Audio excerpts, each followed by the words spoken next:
સુરતમાં નશામાં ધૂત પોલીસ જવાનનો એક વિડીયો વાયરલ થયો છે।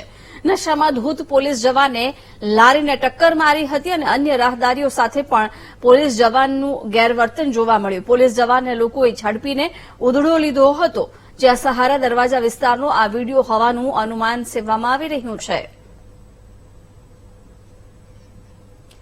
સહારા દરવાજા વિસ્તારનો આ વિડીયો હોવાનું અત્યારે સામે આવ્યું છે, જ્યાં નશામાં ધૂત પોલીસ જવાન જોવા મળી રહ્યો છે।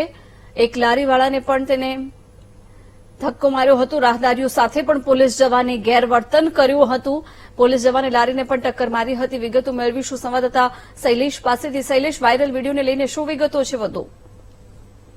આ સુરતના સહારા દરવાજા વિસ્તારનો વિડીયો હોવાનું હાલ તો કહેવાઈ રહ્યું છે અને જે વાયરલ થયો છે વિડીયોમાં સ્પષ્ટ જોઈ પણ શકાય છે કે 4 કારમાં એક પોલીસ જવાને હાથ લારીને ઉડાવી રહ્યો છે। તેની સાથે સાથે નશામાં ધૂત પોલીસ જવાન હોય તેવું લાગી રહ્યું છે। લોકોએ તેને ઝડપી પાડ્યો હતો। જોકે આ સમગ્ર મામલે જયારે લોકો એની સાથે વિભાજોડી થઈ ત્યારે એકદમ પોલીસ કર્મીએ ઉદ્ધત વર્તન કર્યું હોવાની વિગતો પણ સામે આવી રહી છે। આ સમગ્ર મામલે હાલ તો પોલીસે તપાસ કરી શું વિગતો આપી એ હજી જાહેર નથી થયું, પરંતુ આ વિડીયો ખૂબ જ વાયરલ થઈ રહ્યા છે। જી બિલકુલ શૈલેષ, આભાર જાણકારી આપવા બદલ।